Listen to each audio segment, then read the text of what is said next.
Hi hello welcome to Teju tales. ఈరోజు మనం చేసుకోబోయే రెసిపీ వచ్చేసి పొటాటో చీజ్ బాల్స్. ఎంతో ఈజీ అండ్ టేస్టీ రెసిపీ. బయట నుంచి క్రిస్పీగా లోపల నుంచి సాఫ్ట్గా చీజ్తో చాలా బాగుంటుంది. ముందుగా బ్రెడ్ క్రమ్స్ని రెడీ చేసుకుందాం. మేమైతే మిల్క్ బ్రెడ్ తీసుకుంటున్నాం. 4 to 5 స్లైసెస్ వేసుకుంటున్నాం.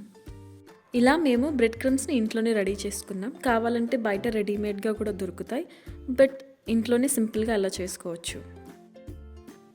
మేమైతే 3 పొటాటోస్ తీసుకుని ఉడకబెట్టుకున్నామండి. ఇప్పుడు ఈ పొటాటోస్ని మెత్తగా స్మాష్ చేసుకుందాం. ఇలా మెత్తగా స్మాష్ చేసుకున్న తర్వాత దీంట్లోకి ఉప్పు, కారం, మిరియాల పొడి, 2 spoons cornflour, 2 spoons bread crumbs వేసుకొని బాగా ముద్దగా కలుపుకోవాలి.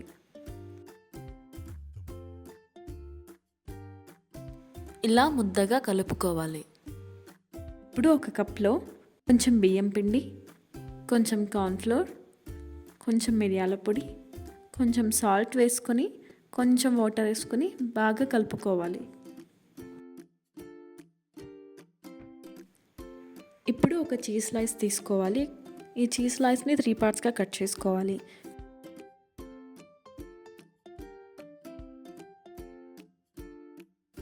కట్ చేసుకున్న దాన్ని రోల్ చేసుకొని పక్కన పెట్టుకోవాలి.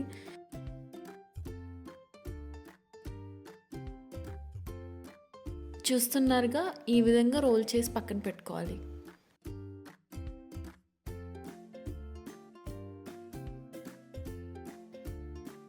ఈ చీజ్ లేకుంటే మోజరెల్లా చీజ్ కానీ చీజ్ క్యూబ్స్ని కానీ కూడా మనం తీసుకోవచ్చు. ప్రజెంట్ మా దగ్గర అయితే ఇది ఉంది కాబట్టి మేము ఇదే యూజ్ చేస్తున్నాం.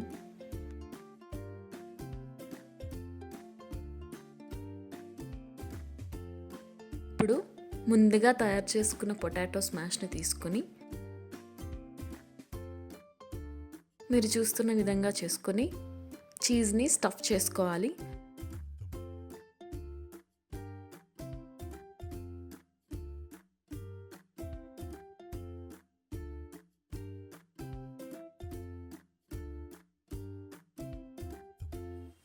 ఇలా రౌండ్స్ చేస్తున్నప్పుడు చేతికి అంటుకోకుండా ఉండాలంటే లైట్గా ఆయిల్ హ్యాండ్స్కి అప్లై చేసుకుంటే సరిపోతుంది.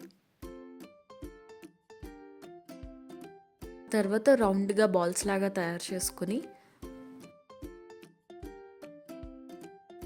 పక్కన పెట్టుకున్న వాటర్లో డిప్ చేసుకొని బ్రెడ్ క్రమ్స్తో డబల్ కోట్ చేసుకోవాలి.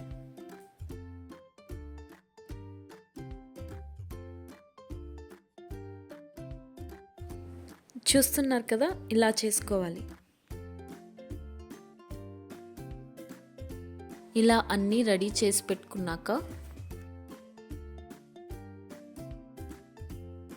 ఇప్పుడు కడాయిలో ఆయిల్ హీట్ చేసుకుందాం. ఇప్పుడు ఆయిల్ హీట్ ఎక్కిందో లేదో చూసుకొని మీడియం ఫ్లేమ్లో పెట్టుకొని రెడీ చేసుకున్న పొటాటో బాల్స్ని ఆయిల్లో వేసి డీప్ ఫ్రై చేసుకోవాలి.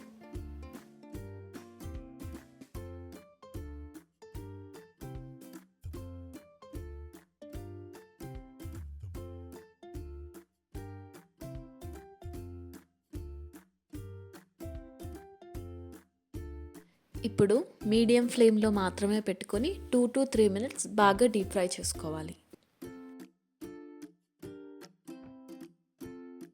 అంతేనండి, వేడి వేడి పొటాటో బాల్స్ బయటికి తీసి సర్వ్ చేసుకోవడమే. చూసారా ఎంత సింపుల్ రెసిపీయో? మీరు కూడా మీ ఇంట్లో ట్రై చేసి ఎలా వచ్చిందో కింద కామెంట్ చేయండి. వీటిని టమాటో సాస్తో కానీ మయోనీస్తో కానీ సర్వ్ చేసుకొని తింటే చాలా బాగుంటుంది.